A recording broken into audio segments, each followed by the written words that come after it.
Hi friends, இன்றைக்கி வந்து நம்ம மறுபடியும் இன்னொரு ஃபேனை தான் அன்பாக்ஸ் பண்ண போகிறோம். ஆல்ரெடி வாங்கினதை விட இது வந்து ஸ்ட்ராங்காக இருக்கும், பெருசாக இருக்கும். போன வாட்டி நம்ம வந்து 400 mm வாங்கியிருந்தோம். இதில் கீழே போட்டிருக்குமே, இதில் வந்து 450 mm வாங்கியிருக்கோம். 50 mm எக்ஸ்ட்ரா பெருசாக உள்ளதாக வாங்கியிருக்கிறோம். அதுலேயும் ஃபுல் மெட்டல். அது வந்து நம்ம எல்லாருக்கும் தெரிஞ்ச கிராம்ப்டன் பிராண்டு. போன வாட்டி லூக்கருங்கிற ஒரு பிராண்டில் தானே வாங்கி மாட்டியிருந்தோம். அதனால் ஃபேன் ஸ்பீடும் செட் ஆகலை. இங்கே வந்து வீடு பெருசாக இருக்கா, அதனால ரூமும் பெருசுங்கும் போது அதுக்கேற்ற மாதிரி ஃபேனும் பெருசாக வச்சாதான் கரெக்டாக இருக்குங்கிற மாதிரி இப்போ வாங்கும்போது சொன்னாங்க. சரி, அப்போ ரூமுக்கு ஏற்ற மாதிரி 450 mm வாங்கிடுவோம். இதுதான் பெருசாகவும் மெட்டலில் ஸ்ட்ராங்காகவும் இருந்துச்சு. அங்கே வச்சு செக் பண்ணிட்டு தான் வாங்கினது. அங்கே வச்சு செக் பண்ணும்போது அவங்க சொன்னாங்க இது நல்லா இருக்கும். கிராம்ப்டன் எப்பவுமே நல்லா இருக்கும், அது எல்லாருக்குமே தெரிஞ்சது தான். சரி வாங்க, அன்பாக்சிங் அண்ட் ஃபிக்ஸிங் பார்ப்போம். இந்த வாட்டி ரெடிமேடை தூக்கிட்டே வந்துட்டேன். ஃபஸ்ட்டு இது இந்த பாட்டம் பாடி. ஆல்ரெடி ஒரு ஃபேனை ஃபிட் பண்ணதுனால ஓரளவுக்கு நல்லா தெரியுது எது எது என்னென்னு. வெறும் பாக்ஸு, இது வெறும் பாக்ஸு.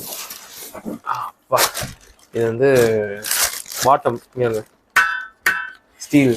சவுண்டு கேட்குதா? எல்லாமே உங்களுக்கு வந்து மெட்டல் மாதிரி ஸ்ட்ராங்காக ஸ்டீல்லேயே வாங்கியாச்சு. அது வாட்டுக்கு வருஷங்கள் கிடக்கும். அதுக்காக தான் இது எல்லாத்தையும் அந்த மாதிரியே வாங்கிட்டோம். எல்லாத்தையும் வெளியே எடுத்து வச்சுட்டு நம்ம ஃபிக்ஸிங் அப்போ ஒன்று ஒன்றா காட்டுறேன். அப்பா, அதுதான் எல்லாமே செம்ம வெயிட்டு. ஓகே, ஃபஸ்ட்டு வழக்கம் போல் பாட்டம்.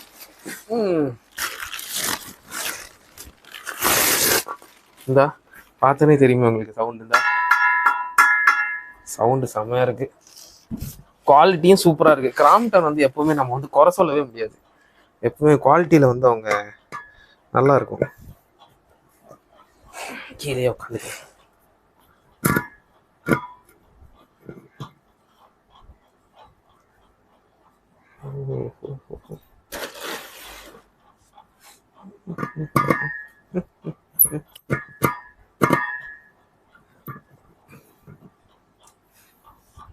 உள்ளக்க மேனுவல் இருக்குன்னு சொன்னாங்க. மேனுவல் இருக்குன்னு சொல்லிட்டு மேனுவல் இல்லை.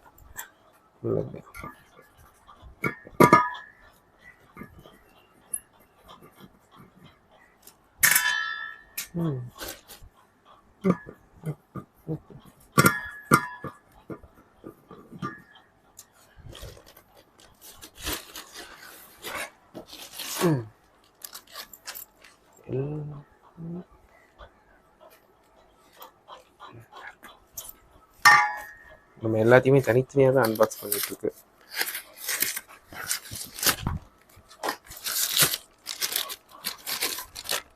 வாவ், பேக்கெட்லேருந்து எல்லாத்தையுமே தனித்தனியாக சீல் பண்ணியிருக்காங்க. போனாட்டி நம்மளுக்கு கொடுத்தது அப்படி இருக்காது.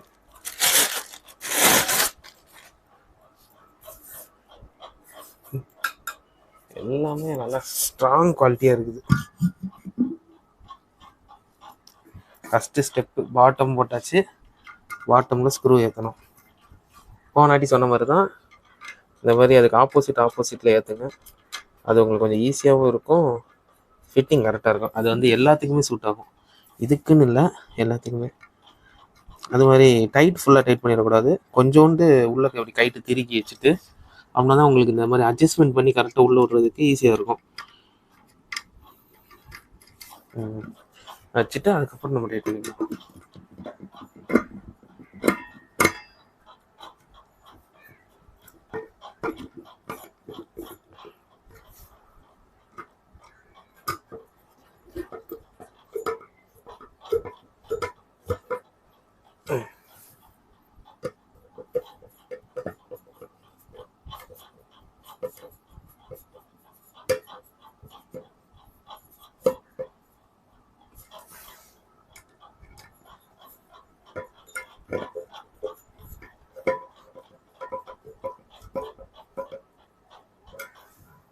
ஒரு தடவை ஃபைனல் செக்அப் லைட்டாக செக் பண்ணுறதுக்குள்ள தப்பு இல்லை.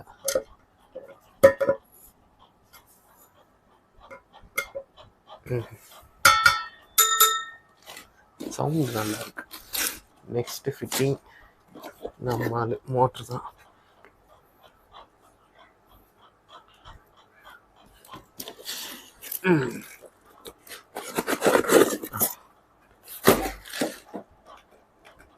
சங்கிலி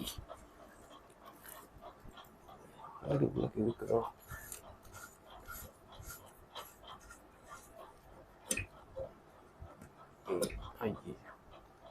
கேப்புக்கு போலாம் தனித்தனியா. சரி நம்ம உள்ள விட்டுருக்கோம்.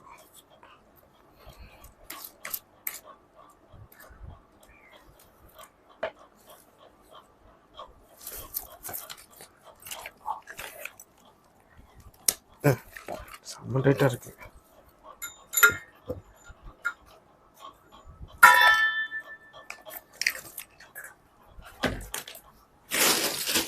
இதில் ஃபுல்லாக ஃபேனு வெதர் ஐட்டம்ஸ் மட்டும்தான் இருக்குது, வேற எதுவுமே கிடையாது.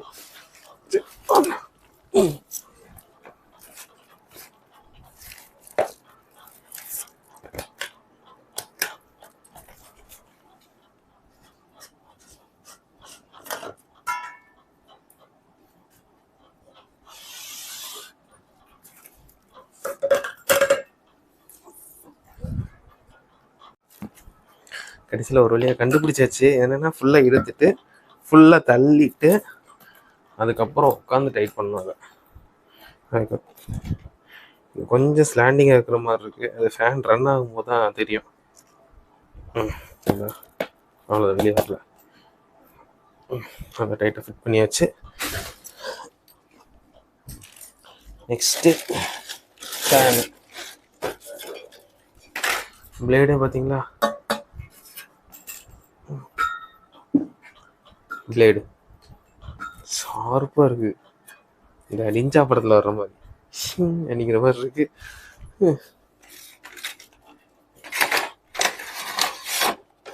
இதுதான் ஃப்ரண்ட் பீஸு. அப்புறம் இதுதான் பேக் பீஸ். பரவாயில்ல, இதில் ஒரு இதை ஃபிட் பண்ணியே வச்சுருக்காங்க. இந்த மாதிரி இருக்கா லூக்கர், பார்த்து தெரிஞ்சுக்கோங்க எந்த மாதிரி கம்பெனிஸ்லேருந்து. என்ன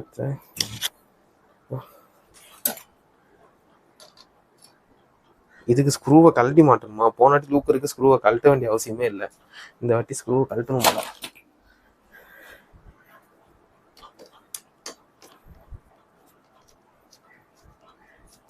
ஆனால் கழட்டி ஃபிட் பண்ணுறது நல்லது தான். ஒரே ஃபிட்டிங்காக ஃபிட் ஆயிரும். நம்ம அதுக்கப்புறம் அட்ஜஸ்ட்மெண்ட் வந்து ஆடுறதோ என்ன, இதை கழட்டும் போது பின்னாடி எதுவும் தனியாக கலந்து வராமல் இருக்கணும்.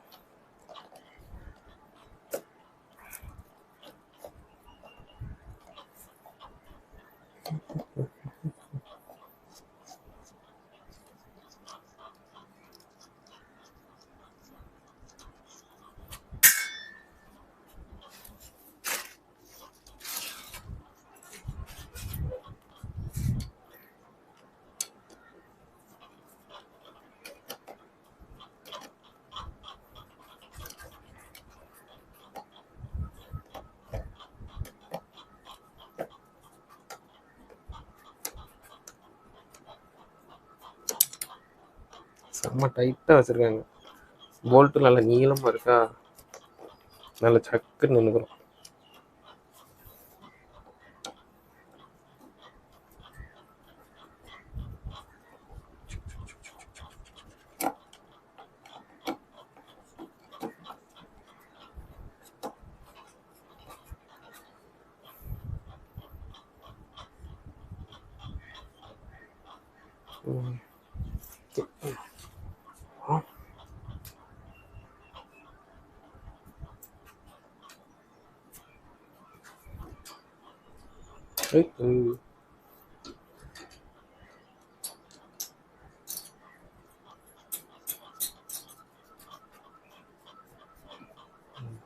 கொஞ்சத்தை மாட்டி விட்டோன்னா அது ஆட்டுது.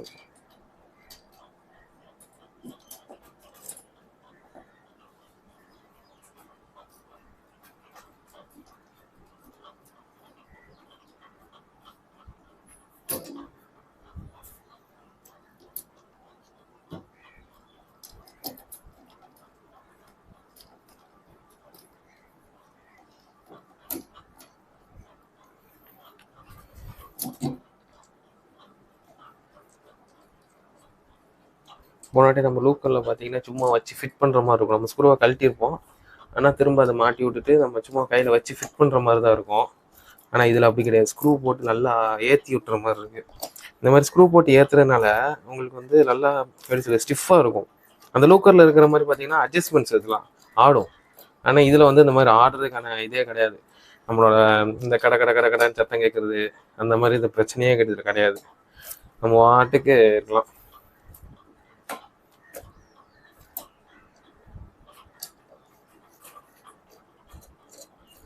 அதுபோல் நீங்கள் பார்த்துருப்பீங்க நிறையா வீடியோஸ் வந்து எல்லாமே ஒரே இடத்துல இதே செட்டப்லேயே இருக்கிற மாதிரி இருக்கும்.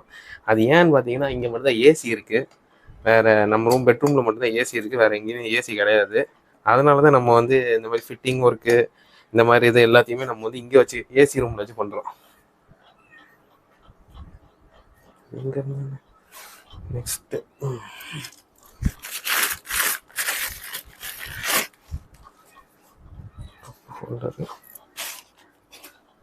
இதுலேயே ஒரு ஸ்க்ரூ இருக்கு.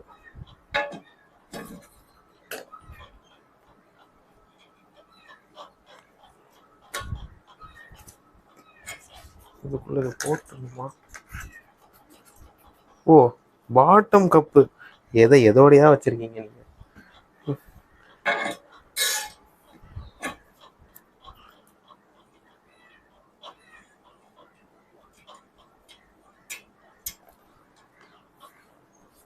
இதுல ஒரு ஸ்க்ரூ ஏற்றணும்.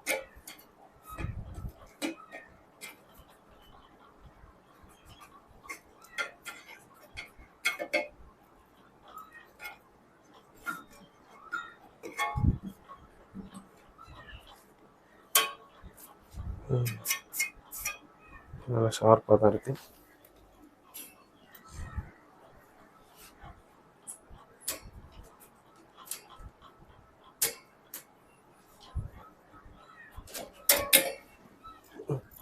கொஞ்சம் லூஸ் பண்ணி விட்டுக்கலாமா?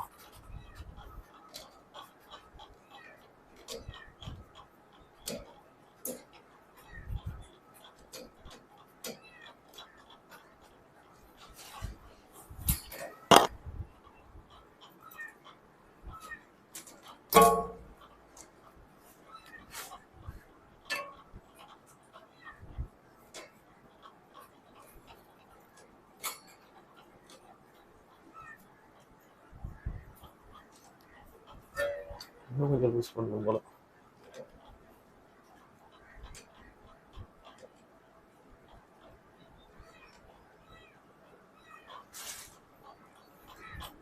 கரெக்டாக உட்கார மாட்டேங்குது.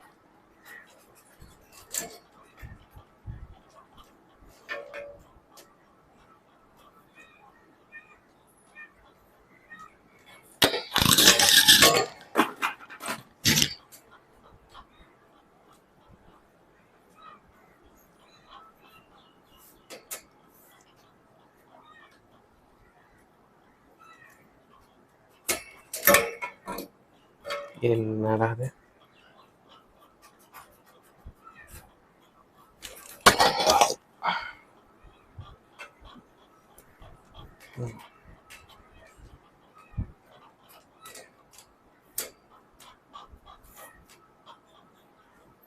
கீழே கரெக்டாக உட்காந்துட்டுனாலே கொஞ்சம் ஈஸியாக தான் இருக்கும்.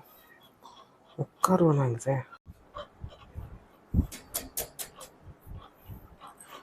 ஒரு வழியாக ஃபிக்ஸ் பண்ணியாச்சு. இதை ஃபிக்ஸ் பண்ணுறதுக்குள்ளே பெரும் போராட்டம் ஆயிடுச்சு இந்த ரப்பரோட. இன்னும் டைட் பண்ணிகிட்டே தான் இருக்கேன். டைட் ஏறிட்டே தான் போகுது. ஆனால் டைட்டான பாடு இல்லை.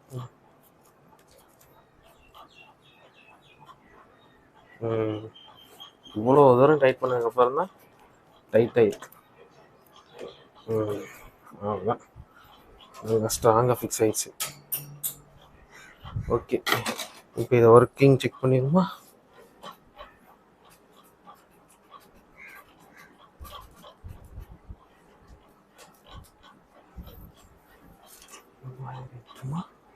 எத்தலை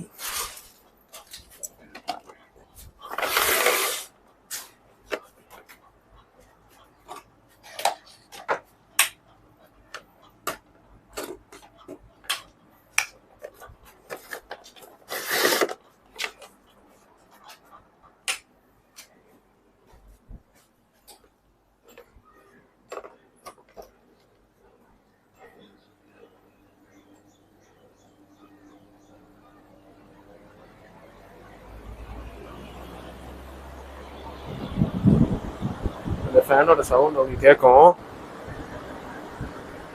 அவ்வளோ ஃபோர்ஸாக இருக்கு.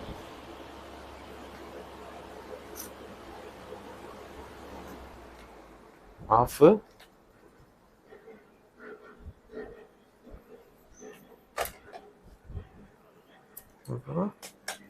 இது வந்து ஸ்பீடு 1.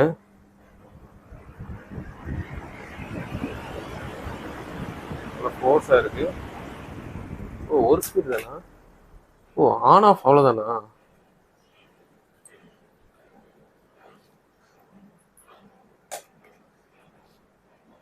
சரி, நிற்கட்டும். நின்னதுக்கப்புறம் செக் பண்ணுவோம். சரி, ஆஃபில் இருக்கு. ஓடுது.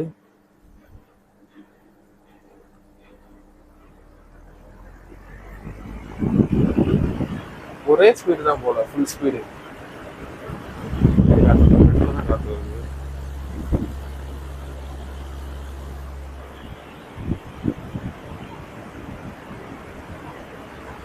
அடுத்து இழுத்து ஆஃப். ஒரே மேனுவல் தான் போல, ஒரே ஒரு ஸ்பீடு தான் போல. கடைசியில் இந்த ஃபைனல் பீஸையும் கண்டுபிடிச்சாச்சு. இதை கண்டுபிடிக்கிறதுக்கு எனக்கு எவ்வளோ நேரம் ஆச்சு. இந்த டப்பாக்குள்ள ஒட்டி வச்சிருக்காங்க. இதில் ஹோல்ஸ் அவ்வளோதான். இப்போ அதை இழுத்து விட்டோன்னா ஆன் ஆனோன்னு இழுத்துட்டா அது வாட்டி ஸ்ட்ரெயிட்டாக நிற்கும். அவ்வளோதான். ஆனால் ஒரு ஸ்பீடு தான். ஸ்பீடு வந்து ஒன்று தான். ஒரே ஸ்பீடில் தான் ஹை ஸ்பீடில் சுற்றுது.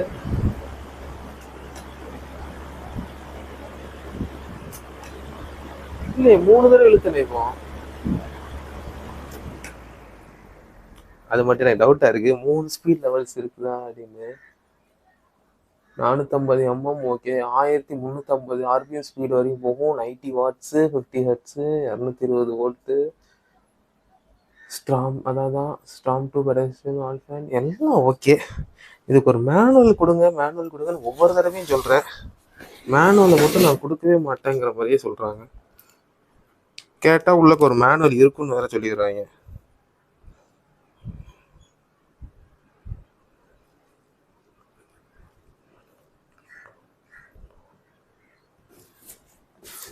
வேற எங்கேயுமே இதை பற்றி எதுவுமே போடல. இதில் 3 ஸ்பீடு இருக்கா இல்லை ஒரு ஸ்பீடு தானா? ஏன்னா உள்ளக்கு நான் நல்லா செக் பண்ணி பார்த்துட்டு மேனுவலே கிடையாது.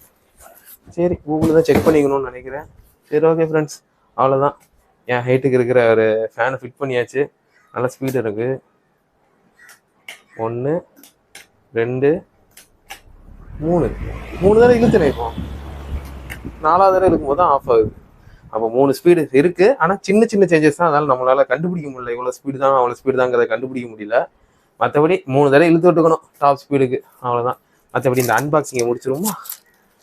அவங்க போட்டு நாங்கள் ஃபிக்ஸ் பண்ணி முடித்தோடனே இந்த பிளாஸ்டிக் கவரை பிச்சு எறியவும், அதாவது படித்தவுடன் கிழிக்கவும்ங்கிற மாதிரி முடித்தவுடன் கிழிக்கவும் போட்டிருந்தாங்க. நம்ம முடிச்சாச்சு. ஃபைனலாக அவங்க சொன்னதை கிழிச்சாச்சு. இதில் பேக் சைடு பார்த்துக்கோங்க, நல்லா வலுன்னு நல்லா ஷைனிங்காக. அது இந்த டைட்டு தான் நம்ம ஃபேனை வந்து ஃபிட்டாக பிடிச்சிக்க வச்சுக்கிறதுக்கு. இது நல்லா முடிஞ்ச அளவுக்கு டைட் பண்ணி வச்சுக்கணும். துணி போட்டு டைட் பண்ணணும். அவ்வளோதான். இதையும் டைட் பண்ணியாச்சு. அவ்வளோதான். ஸ்டீலில் இது மட்டும்தான் பிளாஸ்டிக். இது மட்டும் பிளாஸ்டிக் கொடுத்துருக்காங்க. அவ்வளோதான் ஃப்ரெண்ட்ஸ். அப்போது பாய். இதோட முடிச்சுக்கலாம் வீடியோவை.